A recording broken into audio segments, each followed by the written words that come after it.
Hi guys, and today we'll be looking at a Hornby locomotive, and that Hornby locomotive is a BR standard 6MT or a clan class. This has recently been released, but it's not new tooling, it's old tooling. It originally was released around 2008, going on the back of the box. And this locomotive is clan class number 72009 clan Stewart. And its product code is R3996, and it's in the late BR livery, which is, I think, bronze green with orange, black and orange lining. From here, it looks fantastic. So we'll get into it and see what it's all about, shall we?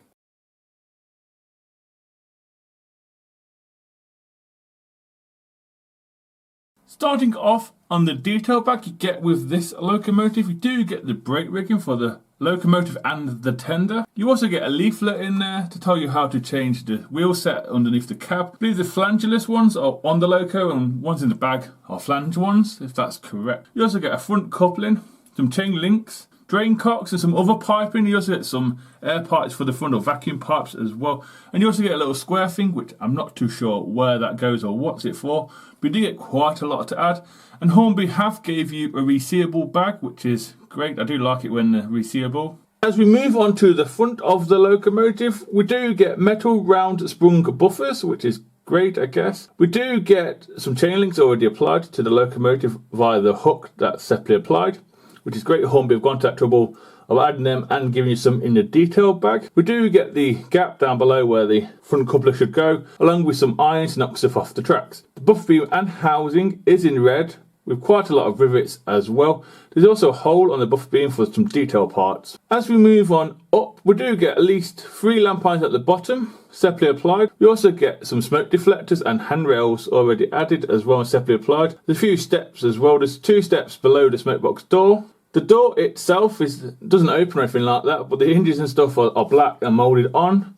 The door's moulded on and it's in black. The number of this locomotive is 72009 clan Stewart, I believe it is. We also have a handrail at the top. Next to the door there is a lamp iron there as well, which is in an odd place, but it's there. It's great. The shed code for this locomotive, if I've got this correct, is 12A.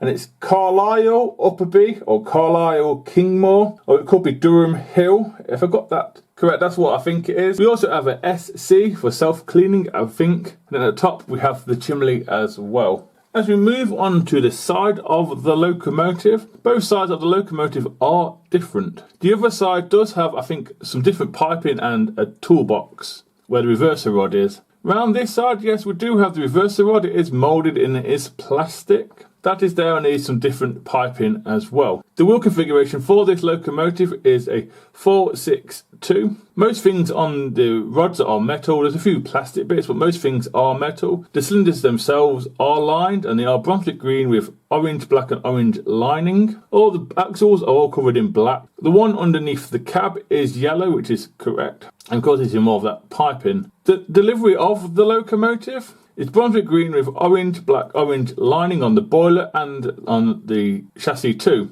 We also have some overhead warning cable stickers as well dotted around the place. There's, like I said, some different piping. There's washout plugs, there's separate handrails and piping around this side as well to the boiler. The name of this locomotive is Clan Stewart, and it's a red background with yellow writing. They are printed on, but I don't mind that. It is nice. And the smoke deflectors are black, and you can see a few steps as well as the warning sign to go with it. As we move along to the cab area itself, we do have lining again, the same lining of orange, black and orange. We have the number of the locomotive and the classification. We also have the windows that are glazed, and they have a guard thing to stop water or something hitting the driver. They are there as well. We also have a few doors and steps. We also have some steps near the smoke deflectors as well. As we move on to the cab and tender front, what we do have in there is painted, which is great. There is also a wood flooring effect. I think the dials are painted, the piping is painted as well. We also have glazing, and it's not glazing but it's separately applied, which is great. There's one window that doesn't have glazing, as you can tell from this view. As we move on to the front of the tender does have a handrail or a rail picked out in red for the fireman. We also have a coal chute and some cupboards as well. Even the little windows on the tender do have glazing in as well. It is highly detailed. If I missed anything, I do apologise. It's quite hard to get in and have a look the way it's tightly connected. As we move on to the side of the tender now, I believe this tender is a BR standard tender, if I got this correct.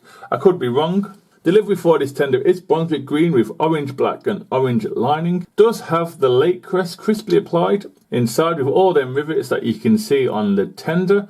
As we move down, we do have a few steps either side. They are black. We also have the axle boxes in yellow, just like the pony truck underneath the cab. And then we have the springs and axles and all the rest as well to go with it. You can also see a few handrails dotted around on top of the tender too.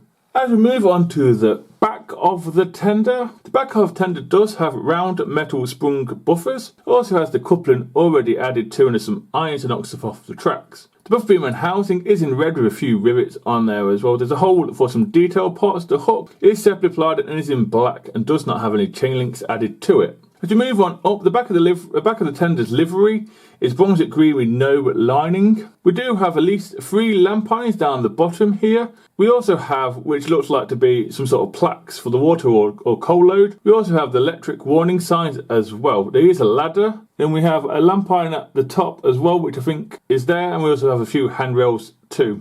As we do an aerial view on top of the tender now, like I said before, I believe this is a BR standard tender. There's some great detail on here. We do have some platforms in black for the crew to stand on, which is a great touch. They could have easily painted them green. We also have some handrails and stuff. They are in black and they are metal as well. You can see a top of a ladder. The water filler cap is in green. Maybe it should be in black. I don't know. And then we have a dome. As we move along, the coal load itself is quite a small one, but it's quite realistic. Some trains did run like this. The inside of it is black. There's some workings in there as well, which have been moulded, but at least the Hornby went that sort of trouble, and it looks the part. I have no issues with that. And as we do an aerial view on top of the locomotive, the cab roof itself is in black and partly Brunswick green as well. There's a few rivets on there. The vents do open, which is a great touch if you want to model certain scenes. It's always nice. We can see a lot of piping as we move along. I believe there's a whistle in there, which is green. If not, I'm unsure where the whistle is. Like I said, we have a lot of piping in different colours, white, green, you name it. And I think it is separately applied. You can also see some washout plugs. And the lining of this locomotive, like I said before, is Brunswick green with orange, black and orange lining. The safety valves are metal. The dome looks separately applied. Then we have some more stuff of piping down near the chimney as well. The chimney itself, I believe you might be able to put a smoke generator in there if you really wanted to. And then we have the smoke deflectors and buffers. There's a few pipings that I've probably missed on the way because this locomotive has lots of piping in different colours. So I do apologise. As we move on to the underneath of this locomotive, the front pony truck does swivel quite well actually. Swivels quite easy. It's got like a V mechanism, which is great. It does the job for me. We do have a few screws to take off the base plate. We also have a couple of screws to take off the front pony truck if you need to. I believe at least 6 of the wheels do pick up, if not 8. I'm unsure if the ones underneath the cab, which are flangeless, do pick up, but if not, it's just a copper strip. It does the job for me. There's a few holes in the locomotive to put the brake rig into, and there's a few moulded on brake shoes as well, and sanding pipes. There's a few more piping details that you can see on this locomotive that I forgot to mention, and there's also a speed cable too on one side of the locomotive. If you look closely, you can see the screw to replace the flangeless wheel for flange one if you really wanted to. And finally, as we move over to the loco and tender connection, the loco and tender connection is the Hornby standard one of the day, which basically is a wires with a plug going into the tender, and then we have a plastic or metal strip going over, screwed in each side, so secure whatever you do to the locomotive, which is probably one of the best in the business. The plug isn't too near these front lot of wheels, which is great. We also have 6 metal wheels, and they all do pick up. They all have copper pickups in them. I don't personally think the loco needs it, but that's what Hornby have gone to the trouble of doing it, and it just makes it run better. We also have a few holes to put in the brake rigging in the detail bag. Then we have the small NAM coupling at the end and the sprung buffers.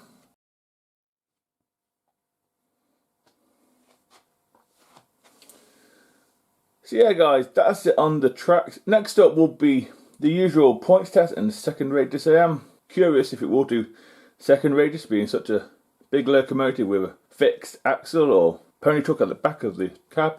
So anyway, let's go and find out if it can do the points test and the second radius, shall we?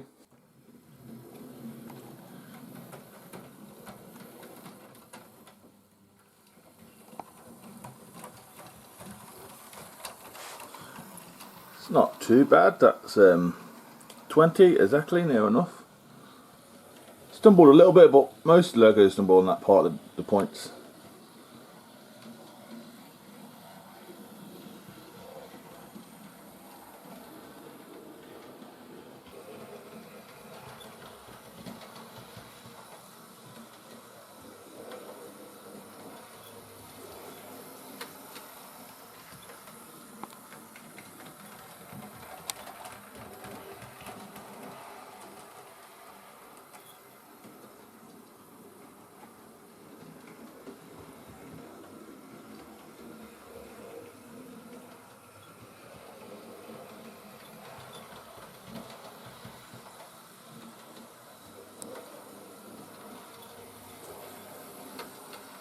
So yeah, it managed that fantastically. Actually, it did stumble on the points, but most locomotives stumble on them points, especially big ones. So no great surprise there.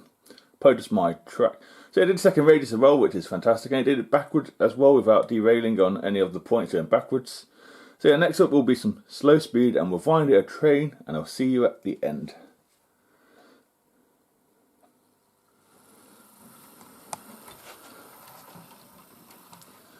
It's not too bad.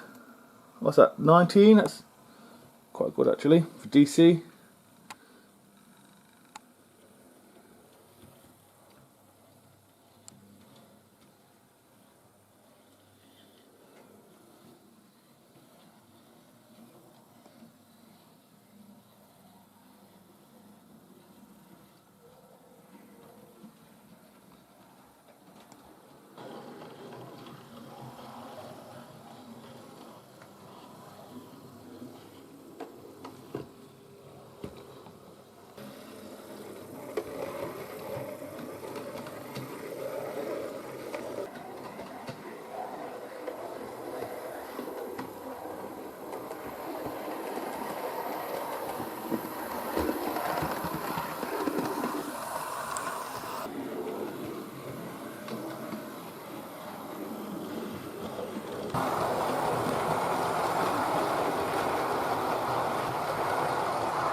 So yeah guys, that's the end of the running session. Before I give you my opinion, I just want to clarify something.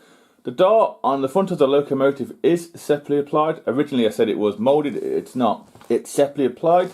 Sorry for any mistakes I've made in the video. The stuff it ran with is basically some coaches, mixture of coaches, I'm not sure if they're correct or not, but it looked the part for me, and some freight. A mixture of freight, I don't know if it looks correct again. As for the Locomotive, I spoke to a few people about this. Once they knew I was getting one and they said they were getting one, and theirs arrived before mine. And they said the only issue they have personally is that the Loco does not have Hetch nameplates, especially for the price that they're paying for this Locomotive. Personally, it doesn't bother me, but I did say to them I would mention it. That is their opinion, and like this review is only my opinion. So yeah. Would I recommend one? Yeah, I would. I had no issues with mine. Nothing fell off. It ran wonderful. Nothing was off in the box. I was comfortable handling it. There's a few newer models that I've had from all manufacturers that I've been a bit wary about handling it, because I have issues with my brain and hand. But failing that, I wasn't scared to handle it. I was comfortable handling it.